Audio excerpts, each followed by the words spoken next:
L'étrange Noël de Monsieur Jack a commencé comme un rêve que Disney a essayé d'enterrer. Un squelette avec un cœur, piégé entre les fêtes et les mondes. Mais derrière les citrouilles et les cadeaux, c'était de la défiance cousue de merveilles. L'homme qui l'a fait bouger image par image, un battement de cœur à la fois. Le poème qui a tout commencé, griffonné par un jeune animateur chassant des fantômes. Et les artistes qui ont dessiné un monde hanté lui donnant vie dans l'ombre. Voici 20 faits étranges sur l'étrange Noël de Monsieur Jack. Et caché à l'intérieur de la neige et des ombres, monde, lui donnant vie dans l'ombre. Voici 20 faits étranges sur l'étrange Noël de Monsieur Jack. Et caché à l'intérieur de la neige et des ombres, c'était l'idée trop étrange pour que Disney la gère.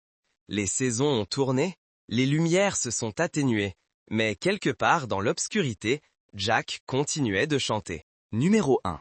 Bien avant que l'étrange Noël de Monsieur Jack ne fasse tinter ses cloches sur un écran de cinéma, l'idée était née comme une pensée étrange au sein de Disney. Une pensée que le studio voulait enterrer à tout prix. Au début des années 1980, un jeune Tim Burton, alors simple animateur, rêvait de fantômes, de squelettes et de monstres solitaires pendant que tous les autres dessinaient de joyeux petits animaux. Il proposa un court-métrage sur un squelette qui tombait amoureux de Noël. La réponse de Disney? Un silence absolu. C'était trop sombre, trop dérangeant, trop Burton. À la place, on lui confia un projet en prise de vue réelle, Hansel et Gretel, qu'il remplit de samouraïs robots et d'hommes bonbons cauchemardesques. Le film ne fut diffusé qu'une seule fois sur Disney Channel et traumatisa toute une génération d'enfants. Puis vint Frankenweenie, son court-métrage émouvant sur un garçon qui ramène son chien mort à la vie. Ce fut la goutte d'eau qui fit déborder le vase. Disney le licencia pour trop grande étrangeté. Ainsi, la petite histoire bizarre qu'il avait écrite, celle où Halloween rencontrait Noël, fut enfermée dans les coffres-forts du studio. Pendant près d'une décennie, elle y resta, oubliée, jusqu'au jour où Disney revint frapper à sa porte. Numéro 2. Près d'une décennie après l'avoir licencié, Disney est revenu en rampant. Au début des années 1990, Tim Burton n'était plus l'étrange animateur qu'ils avaient congédié. Il était le réalisateur derrière Batman et Beetlejuice, l'homme capable de transformer l'étrangeté en or. Et, au fond des archives de Disney, reposait un poème oublié qu'il avait écrit des années plus tôt, L'étrange Noël de Monsieur Jack. Après l'immense succès de Qui veut la peau de Roger Rabbit, le patron du studio, Jeffrey Katzenberg, était désespéré de trouver un nouveau choc visuel, quelque chose d'audacieux, fait main et totalement différent de tout ce qui se faisait au cinéma à cette époque. L'histoire perdue de Burton apparut soudain comme le pari parfait. Il n'eut même pas besoin de la présenter à nouveau, le studio en possédait déjà les droits. Ils l'ont donc dépoussiéré, lui ont redonné vie et ont remis Burton aux commandes en tant que producteur. L'ironie était savoureuse. La même compagnie qui avait autrefois jugé sa vision trop sombre pour Disney voulait désormais précisément cette obscurité pour les conduire vers une nouvelle ère de l'animation. Le marginal qu'ils avaient renvoyé était devenu leur arme secrète, et le rêve qu'ils avaient enfoui refaisait enfin surface depuis les coffres-forts du studio. Numéro 3. Tout le monde l'appelle The Nightmare Before Christmas, de Tim Burton. Mais Burton n'a réalisé une seule image du film. Le véritable cerveau derrière le mouvement hanté du film était Henry Selick, un vétéran du stop-motion qui signait là son premier long-métrage. Pendant que Burton était occupé à terminer Batman Returns, Selick et une petite armée d'animateurs travaillaient dur dans un entrepôt de San Francisco, construisant Halloween Town image par image. Ils déplaçaient chaque marionnette à la main, 24 minuscules ajustements pour chaque seconde de film. Les croquis de Burton sont devenus des créatures vivantes grâce à la précision obsessionnelle de Selick. Le sourire de Jack, les mains tremblantes de Sally, même l'éclat flottant de Zéro, tout provenait du travail minutieux de centaines d'artistes restés dans l'ombre. Burton a peut-être rêvé le monde, mais c'est Selick qui lui a donné vie. Sa mise en scène en stop-motion a transformé des dessins en âme, donnant du mouvement à la mélancolie et du rythme à l'impossible. Ce fut une collaboration étrange. La vision d'un homme, la patience d'un autre, mais ensemble, ils ont construit un rêve de fête qui ne cesserait jamais de bouger. Numéro 4. Ce qui paraissait fluide et sans effort à l'écran était un pur supplice en coulisses. L'étrange Noël de Monsieur Jack a nécessité près de 3 ans de production, avec plus d'une centaine d'animateurs travaillant image par image, déplaçant les marionnettes, les lumières et les accessoires d'une fraction de pouce à la fois. Ce n'était pas de l'animation, C'était de l'endurance. Chaque seconde de film nécessitait 24 photographies individuelles. Cela signifiait des mois de travail simplement pour achever quelques minutes. Jack Skellington, à lui seul, disposait de plus de 400 têtes sculptées à la main pour chaque sourire, chaque rictus et chaque hurlement. Les cheveux de Sally étaient animés par des fils invisibles. Le corps fantomatique de Zero brillait grâce à une feuille de latex. Et des décors entiers étaient reconstruits pour s'adapter à chaque nouveau plan. Les animateurs appelaient cela l'enfer du stop motion. Mais à travers l'épuisement et la folie, ils ont construit quelque chose de miraculeux. Un monde vivant fait de silence et de patience. Chaque scintillement, chaque ombre, chaque battement de cœur d'Halloween Town provenait de mains humaines. Et quand tout fut enfin terminé, le cauchemar s'est mis à bouger. Numéro 5. Quand Disney a découvert Jack Skellington pour la première fois, ils ont paniqué. Un crâne sans yeux, trop flippant, trop vide, trop dérangeant pour l'un héros. Les dirigeantes ont insisté pour lui donner des pupilles, de grands yeux de dessins animés amicaux et expressifs avec lesquels le public pourrait créer un lien affectif. Mais Tim Burton et Henry Selick ont refusé catégoriquement. Ils ont défendu l'idée que l'âme de Jack ne résidait pas dans ses yeux.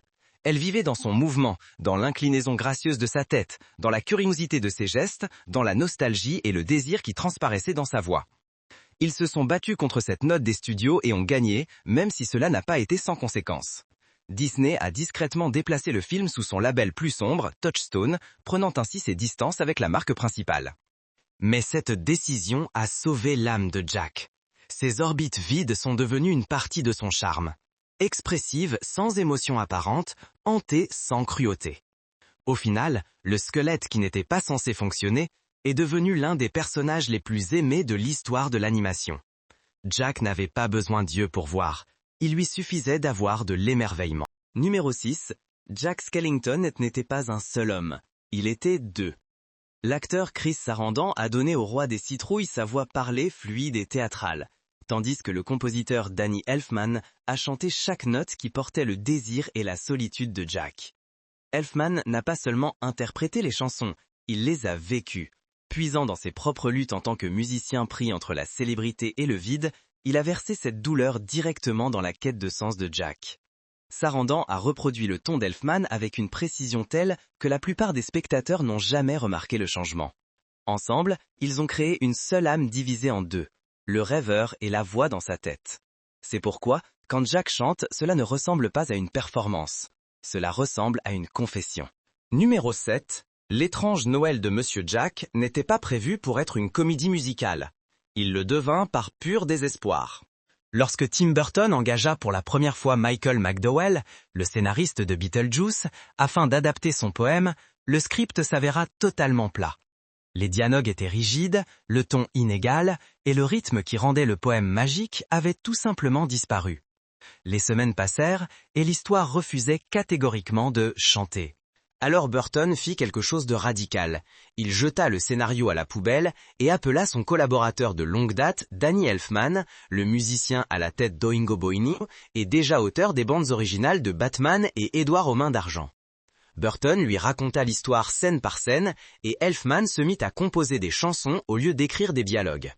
En l'espace de quelques semaines, Jack's Lament, What's This et la chanson de Sally jaillirent comme une poésie mise en rêve et en musique. Une fois la musique existante, le reste du film trouva enfin un cœur qui battait. La scénariste Caroline Thompson fut appelée pour recoudre l'ensemble de l'histoire, mais ce sont les mélodies d'Elfman qui portèrent l'âme du film. Le résultat ne fut pas simplement un film agrémenté de chansons, ce fut une histoire chantée jusqu'à l'existence, née d'une panne d'écrivain et sauvée par la musique. Numéro 8. Sally n'était pas simplement un film avec des chansons. C'était une histoire chantée jusqu'à l'existence, née d'une panne d'inspiration et sauvée par la musique. Sally n'a pas toujours été le cœur doux et tendre de l'étrange Noël de Monsieur Jack. Au départ, elle a bien failli être supprimée du film.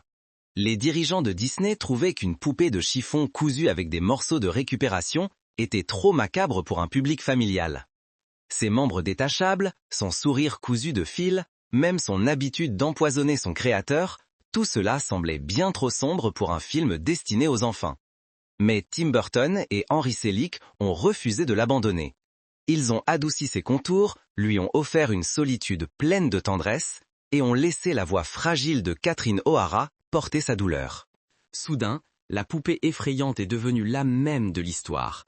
Un esprit discret fait de courage et de dévouement dans un monde gouverné par des monstres.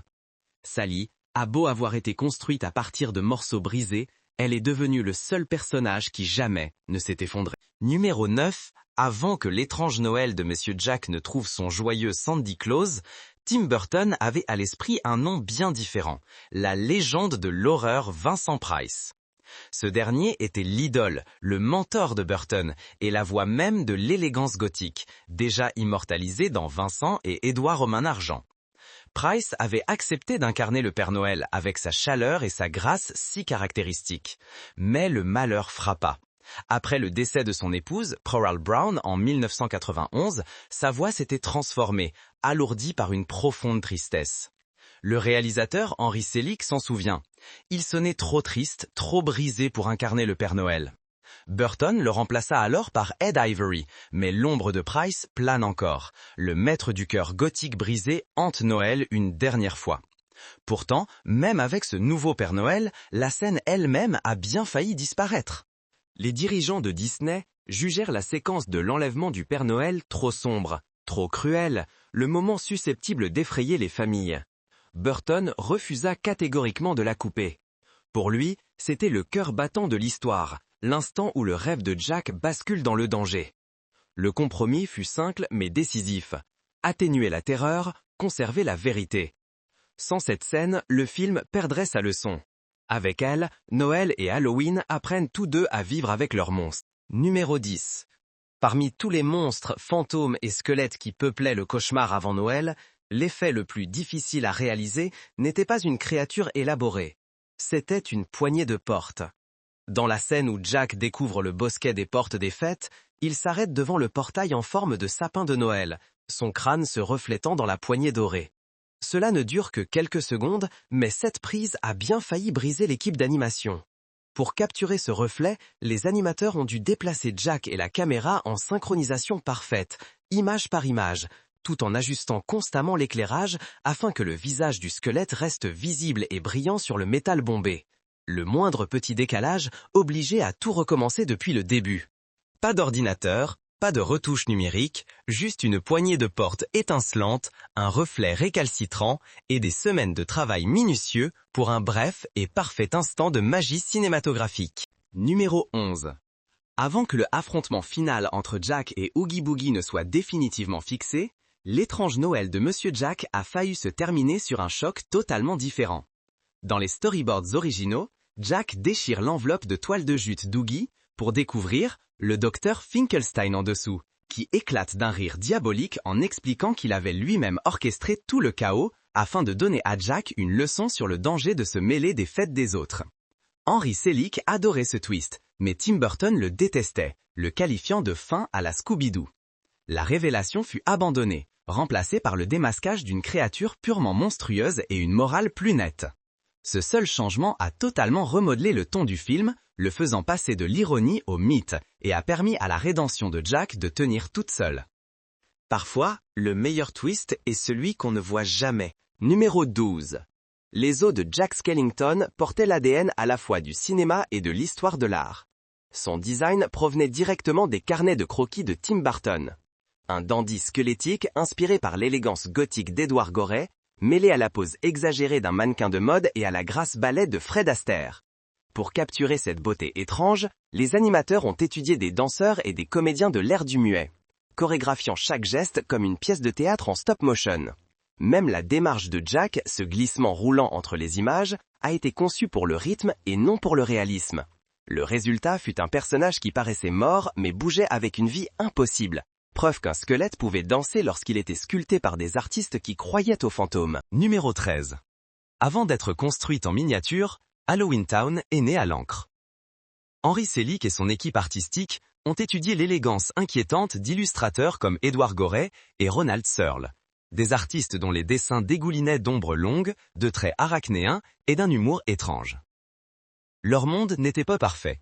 Ils étaient de travers, tachés et débordés de personnalité. Cette imperfection est devenue le plan directeur de l'étrange Noël de Monsieur Jack. Pour transposer ces esquisses en 3 dimensions, les artistes ont tendu les décors de plâtre, puis ont gravé à la main des textures en hachures croisées, comme des traits de crayon incisés dans les murs. Même les arbres tordus et les toits inclinés ont été conçus pour avoir l'air dessinés, et non construits. Le résultat fut un monde qui semblait à la fois artisanal et hanté. Chaque maison bancale et chaque colline tourbillonnante porte cette âme tachée d'encre. Halloween Town n'a pas seulement été animée, elle a été illustrée en mouvement, un dessin animé qui, d'une manière ou d'une autre, a appris à respirer. Numéro 14. Lorsque Tim Burton finit par revenir à son rêve oublié, il ne construisit pas Halloween Town tout seul. Il fit appel à son ancienne famille de marginaux. Le compositeur Danny Elfman arriva le premier, écrivant toutes les chansons et prêtant sa voix chantée à Jack Skellington. Mais ce n'était pas tout. Elfman donna également sa voix à Beryl, le clown au visage arrachable, et à quelques ghouls secondaires qui donnèrent vie au chaos de la ville. Autour de lui se rassemblèrent des visages familiers issus des films précédents de Burton. Catherine O'Hara, qui avait joué dans Beetlejuice, devint Sally, une âme douce et discrète cousue à partir de solitude et d'espoir. Paul Rubens, plus connu sous le nom de Pee-wee Herman, revint dans la peau du malicieux Locke, et Glenn Shaddix, Otto dans Beetlejuice, fit retentir son charme tonitruant en incarnant le maire à 2 visages. Ensemble, ils ressemblaient moins à une distribution qu'à une réunion de famille. Chaque voix, chaque rire, chaque note lugubre provenait du cercle des collaborateurs fidèles de Burton, les mêmes inadaptés qui avaient bâti son univers depuis le début. Cette fois-ci, ils en construisirent un capable de chanter, de danser et de ne jamais mourir. Numéro 15. Avant d'être un film, L'étrange Noël de Monsieur Jack n'était qu'un étrange petit poème. 3 pages griffonnées par un jeune Tim Burton en 1982, alors qu'il était encore animateur chez Disney. Ayant grandi à Burbank sous un soleil perpétuel, il n'avait jamais vu de vraie saison changer, seulement les décorations qui apparaissaient aux vitrines des magasins. Un après-midi, il observa les masques d'Halloween être retirés et les guirlandes de Noël être installées. Pendant un bref instant surréaliste, citrouilles et bonhommes de neige se retrouvèrent côte à côte sur le même rayon. Cette image ne le quitta plus jamais. Le choc des fêtes, la collision des atmosphères, la beauté de quelque chose qui n'aurait pas dû exister. Il imagina un monde où Halloween essaierait de comprendre Noël, et de cette curiosité naquit l'histoire de Jack Skellington. Ce n'était pas censé faire peur, c'était censé être doux amer. Une célébration de la différence, de la solitude, du désir d'une lumière plus vive. De cette petite étincelle tranquille dans l'allée d'un grand magasin, le poème de Burton devint une légende, preuve que parfois, les rêves les plus étranges naissent dans les endroits les plus ordinaires. Numéro 16. Bien avant d'envahir les salles de cinéma, L'étrange Noël de Monsieur Jack était initialement destiné à la télévision. Une curiosité de Noël en stop motion, dans l'esprit de Rudolph le Renne au nez rouge et de Santa Claus is Coming to Town. Au début des années 1980, Tim Burton avait proposé le projet à Disney sous la forme d'un spécial d'une demi-heure, inspiré par ses vieilles productions Rankin Bass qu'il avait regardées étant enfant. Mais là où celle-ci était douce et joyeuse, sa version à lui était inquiétante, élégante et pleine d'ombre. Disney ne savait pas quoi en faire. Les cadres dirent non, la jugeant trop sombre pour les enfants et trop étrange pour les adultes. Le projet fut mis au placard, le poème oublié, et Burton passa à autre chose. Mais le rêve resta tapi dans un coin. Une décennie plus tard, après le succès de Beetlejuice et de Batman, cette même idée, jugée trop bizarre, renaquit sous la forme d'un long métrage. Le spécial télévisé, qui n'avait jamais vu le jour, devint l'une des traditions de Noël les plus durables du cinéma. Et chaque année, lorsque les familles se réunissent pour regarder Jack Skellington s'envoler dans les airs, elles voient en réalité ce qui était destiné à la télévision, le fantôme d'un programme spécial de Noël qui a grandi pour devenir une légende. Numéro 17. Alors que l'étrange Noël de Monsieur Jack, The Nightmare Before Christmas, touchait à sa fin, Disney commençait à paniquer. Le héros squelettique du film, l'héroïne cousue de partout et le méchant rempli d'insectes semblaient bien plus sombres que tout ce que le studio avait jamais sorti. Les dirigeants craignaient que le ton soit si macabre que la MPAA ne lui colle une classification PG-13, ce qui aurait été une sentence de mort pour le public familial. Le studio décida donc de jouer la prudence. Le film sortit sous le label plus adulte de Disney, Touchstone Pictures, quelques plans particulièrement sinistres furent adoucis et le marketing insista davantage sur l'aspect fantastique que sur l'effroi. Le pari fut payant. Le film obtint finalement un simple PG, juste assez sombre pour faire frissonner les enfants et assez audacieux pour intriguer les adultes. En essayant à tout prix de ne pas effrayer les familles, Disney créa sans le vouloir le film d'horreur le plus aimé de tous les temps, précisément pour elle. Numéro 18. Après que The Nightmare Before Christmas soit devenu un phénomène culte, Disney a vu les signes dollars et en a voulu davantage. Au début des années 2000, les dirigeants ont proposé une suite qui aurait envoyé Jack Skellington dans une nouvelle aventure de saut de fête en fête. Mais il y avait un hic. Elle aurait été réalisée en images de synthèse, CGI. Tim Burton l'a immédiatement bloqué. Jack est purement en stop motion, a-t-il déclaré. S'il bougeait un jour comme un ordinateur, il perdrait son âme. Pour lui, la magie de Nightmare ne résidait pas dans l'histoire.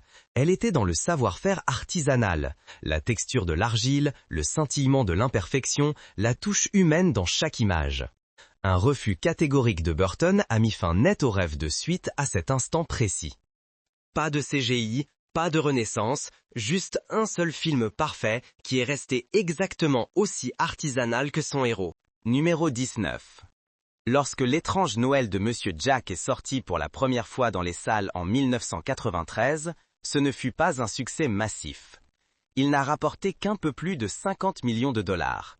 Un chiffre respectable, mais très loin des blockbusters féeriques habituels de Disney.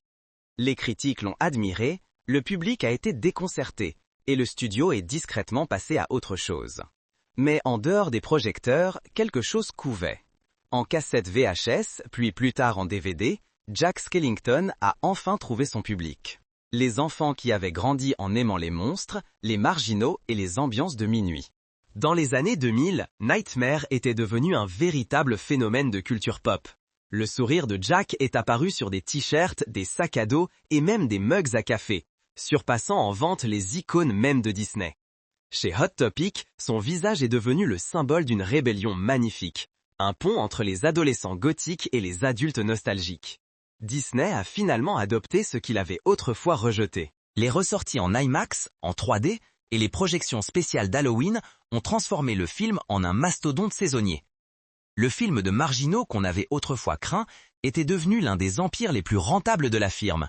Preuve que parfois, les idées les plus étranges sont précisément celles qui finissent par régner sur le royaume. Numéro 20.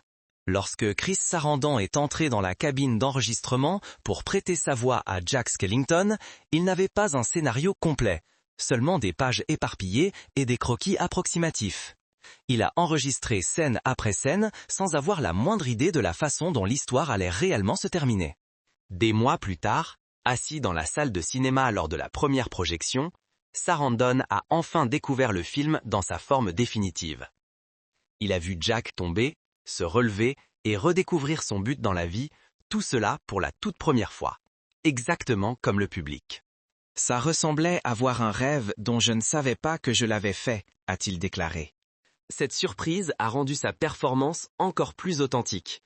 Chaque réplique, chaque note d'émerveillement provenait d'un homme qui explorait le même monde étrange et magnifique qui continue d'enchanter les fans aujourd'hui. Fait bonus. Plus de 30 ans après, Danny Elfman continue de ramener l'étrange Noël de Monsieur Jack à la vie chaque Halloween en interprétant l'intégralité de la bande originale en direct avec des orchestres aux 4 coins du monde. Chaque mois d'octobre, il remonte sur scène dans la peau de Jack, un sourire aux lèvres sous les lumières orangées, sa voix résonnant dans des arènes combles. Qu'est-ce que c'est devient alors un chœur de milliers de voix, un sortilège collectif qui abolit la distance entre le film et nos souvenirs.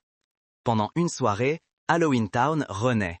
Tous les fantômes, tous les monstres, tous les rêveurs solitaires. La magie ne s'éteint jamais, elle attend simplement la saison. L'étrange Noël de Monsieur Jack a commencé comme un simple gribouillage, a été enterré en tant qu'échac, puis a ressuscité pour devenir une icône culturelle. Il a prouvé que les choses qu'on nous dit trop étranges sont souvent celles qui durent éternellement. Des décennies plus tard, Jack Skellington se tient toujours entre deux mondes, celui des vivants et celui des morts, Halloween et Noël, un sourire aux lèvres, comme s'il savait quelque chose que nous ignorons. Et peut-être le sait-il vraiment. Car au fond, cette histoire n'a jamais eu pour but de nous effrayer. Elle était là pour nous rappeler que l'émerveillement n'a pas besoin de rentrer parfaitement dans une saison. Il a simplement besoin d'un endroit où appartenir. Si ce monde continue de vous ensorceler chaque mois d'octobre, laissez un commentaire.